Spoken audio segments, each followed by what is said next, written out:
buonasera e ben ritrovati a Vita ad Atleta. Ho l'onore di ospitare quest'oggi una pluricampione olimpico di combinata nordica. Si trova a Livigno per svolgere un allenamento in quota. Ho il piacere di presentarvi Magnus Moan. Ciao Magnus. Ciao. Grazie, thank you. Prego. I know you speak some Italian words. It's not true. No, it's not true. I only speak, I only know the common words as prego, grazie, and And yeah. it's enough. Yeah, it's enough. Or maybe ciao. Maybe ciao. Okay, we start. Why you are here in Livigno? The reason I'm in Livigno is because it's a perfect place to be when you're preparing for a new season. And also the altitude, it's one part of it. And I've been in Livigno twice, 2 times. And yeah, it's a perfect place to prepare. Never in the winter time. No, I've never been in the winter, so hopefully I will change that in this part of the season. Yeah. Which kind of training are you doing here? Mostly my training is cross country and getting the hours in the book. But I also play a bit with my jumping technique, and it's important also to keep that warm. And but mostly the cross country part. Well, for me, it's the first time that I have a guest like you, like in your discipline, Nordic combined. Can you explain us what I mean? Nordic combined is you are combining 2 sports. You're starting with the ski jumping. What do you call it in Italy? Trampoline? Trampolino. Trampolino. Yeah. And after the jumping competition, you get a point after how far you're jumping, your style points and everything. And the winner of the jumping competition is starting number 1 in the cross country. So and so on, the list is going down, and it depends how far you've been jumping. Then it changes to seconds or minutes, and then you're starting behind in the cross country part. So the person that crosses the finish line in the cross country part first is the total winner. Oh, wow. Which is your power, cross country or jump? Cross country. Cross country. Yeah. So because you born in Lillehammer or something else? Yeah, no, it's yeah, that's true. I've been born in Lillehammer, but no, I think I've always been strong in the cross country part. I have maybe a natural talent for that, and yeah, it's fun to, as I say, it's fun to hunt people. My best place in a jumping competition is second in Lahti, but that's not every time. I've been usually starting maybe 50 or 140 minutes behind, so I'm always chasing the leader group. So you are like our Italian champion Alessandro Pittin. He have to run on the ski for recover the jump. Yeah. It's the same. Yeah. Me and Alessandro has a lot of fights during the winter. Do you know him? Yes, of course. Yeah, I'm speaking to him when I'm seeing him, and he's a great athlete. Yeah. And when it started the season, when will start your season? We're starting. We have a nationals in the middle of November in Beitostølen together with the cross country, and then the World Cup starts at the end of November in Kuusamo in Finland. There are some trials for your team. Normally, yes, but when you are on the national team, you have almost a clear space before the first period in the World Cup. So for my side, it's never a question of qualifying or everything. I'm still one of the best in Norway, and I have a goal to compete in the World Cup for sure. Yeah. You have a lot of medals, Olympics and World Championship medal, and I know you will go with the national cross country team for training in next week. So you are lucky to have some teammates like them. Yeah, for sure. To have the opportunity to train with another group of athletes that are really good on what they are doing, it's a privilege for sure. And yeah, it's fun to come to a different what do you say? Level. Yeah, level for sure, and also train with them. And they can teach me a lot of things, and I for sure can teach them also what we are good at in our discipline. So it's going to be fun the next week. Is it a good team? They come always in Livigno to training. They know them. We meet on the street. We meet on the track. Are they good guys? Yes, of course. Yeah, for sure. They are really good guys, and they are really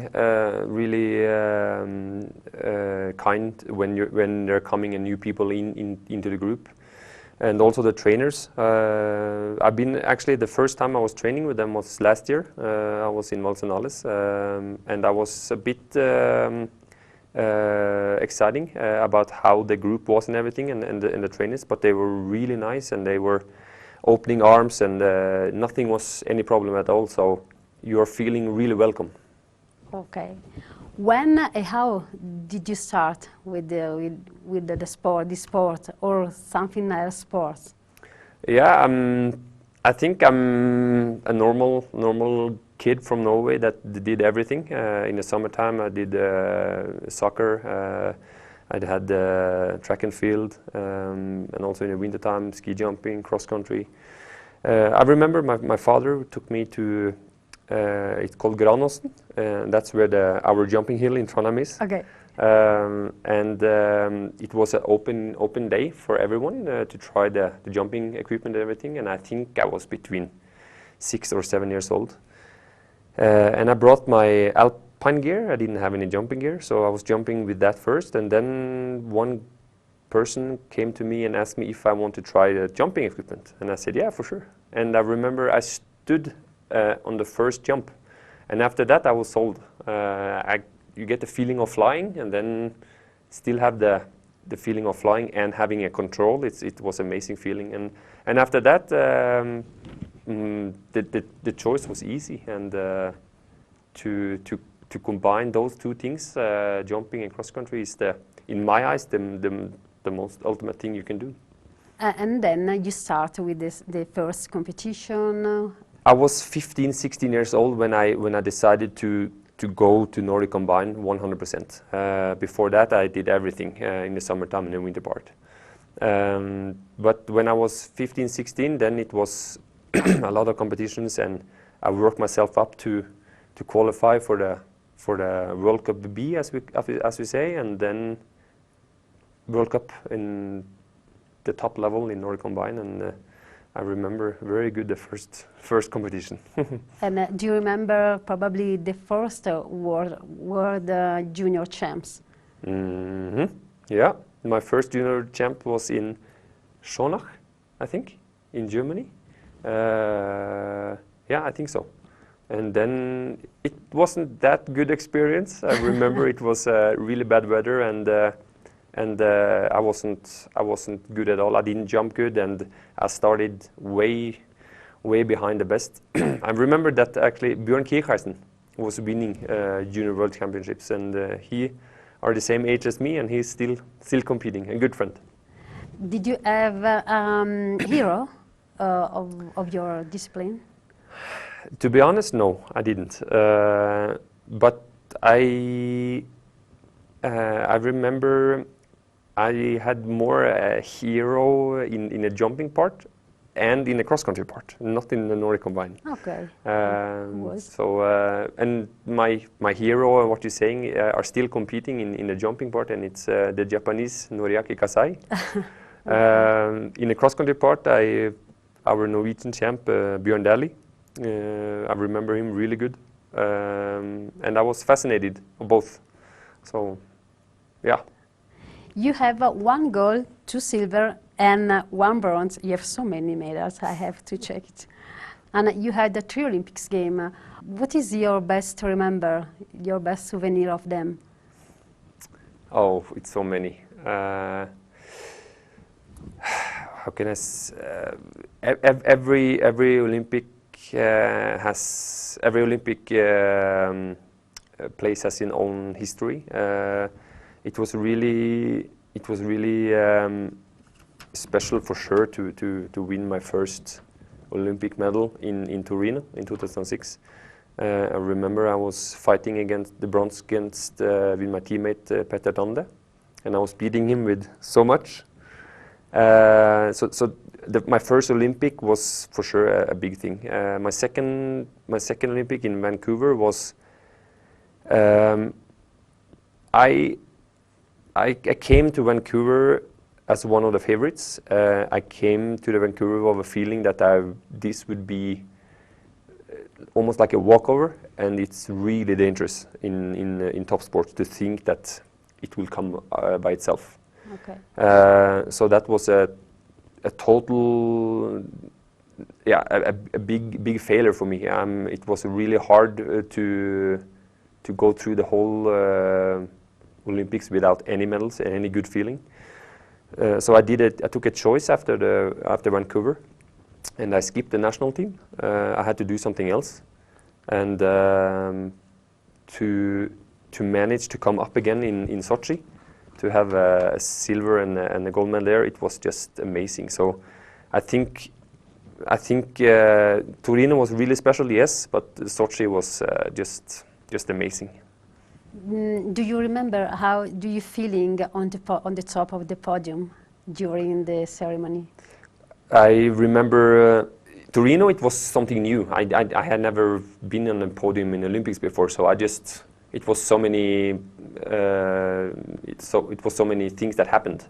But in Sochi, it was more like a relief. It was 4 hard years of training, preparation, ups and downs, sickness, injuries, and everything, and just to stay on the top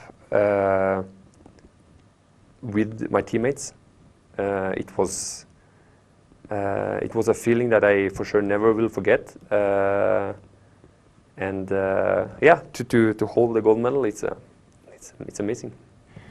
Does your life change it after your Olympics gold? No.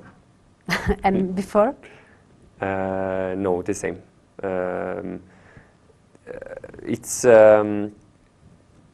Sports are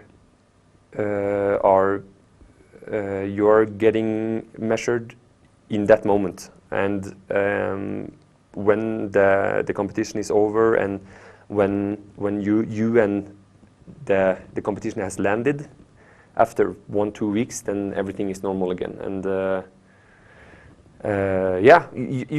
you can fly for 2 weeks and just enjoy the moment and everything, but when you're coming home, and I have a family, I have 2 kids and a wife, and then it's back to hard work again. It's important for sure to be really happy with what you've achieved in the Olympics, but when you're coming home, it's more important to be with your family and the kids. And I have the memories, I have the medals on the wall, and looking at them and smiling, but the life is exactly the same. Oh yeah, you have two sons, Mm-hmm. and are they sportive? Yeah, they are. They are active. They are still really young. They are 5 and 2 years old. They are two active boys, and I also are an active father. So it's a good match. Your wife too? My wife is for sure active. She has in her early days she was an active biathlon, she knows what sport is and what the top life of sport is all about, and it's really, she's for sure one of or she is my most important part in the life that let me do what I do, and she understands what I have to go through, and she is just an amazing person on that level, and I hadn't been able to do what I do without her. How many days in 1 year you training? Oh, it's many. Too Many, much, many. really? It's not too much, but you have to remember this is my life, and this is my job, and it's my lifestyle. So it's I'm active every day, and when I'm healthy and when I'm good prepared, then I'm training every day, and yeah. I have to change my question. How many days you don't training in a year? It can be. It's difficult to say, but it's 2 weeks, probably. No, I try to have one month maybe to off, totally off, but still I'm an active guy. Yeah. Do you go on holiday usually in that time? Yeah, for sure. After the season, it's really important to just do something else for a change, and not to think about Nordic Combined and sports for a period. That's really important. Yeah. And what do you prefer, mountain or sea, beach? Both. Both. Yeah. It depends of the time of the year and what we want to do.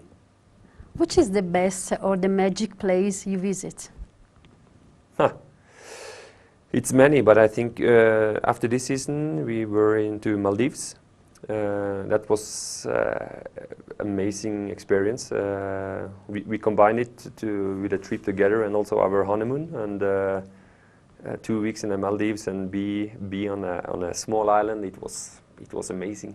Magnus, which is your goal for the next season? My goal is for sure to try to be on the top in every competition I'm going to be in.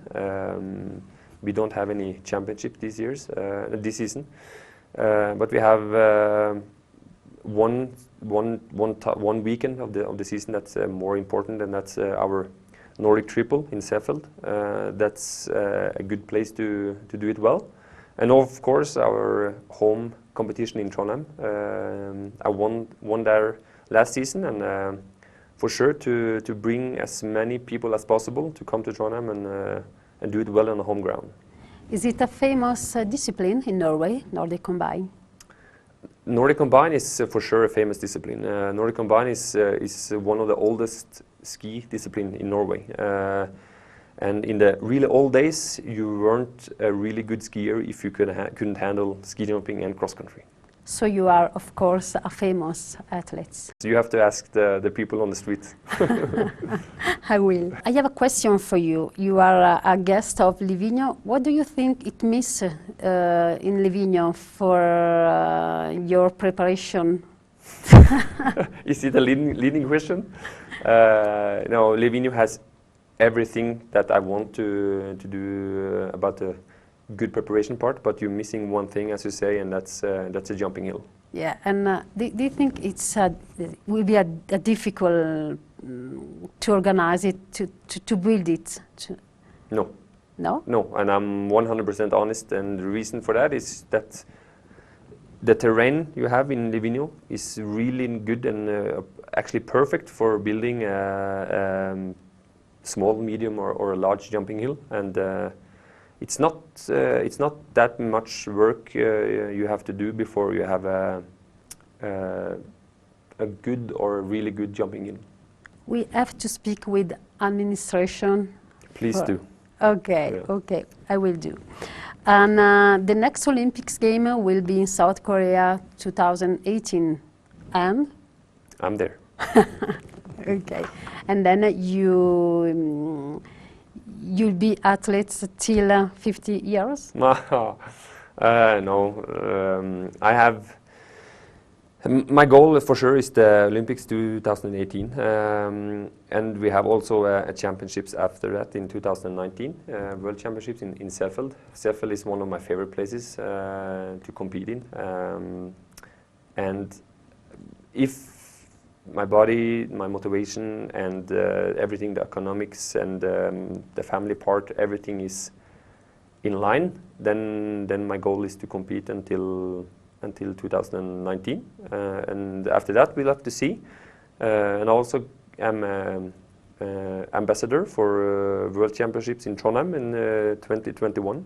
So I really want to work hard to get the World Championships home in Trondheim, and maybe I'm not that old, so it can be a possibility to also be on the start. What do you want to do when you are big? To be honest, I haven't thought so much about it, but maybe change places with you and work in Norwegian television. That would be a good thing. I like working with people. I like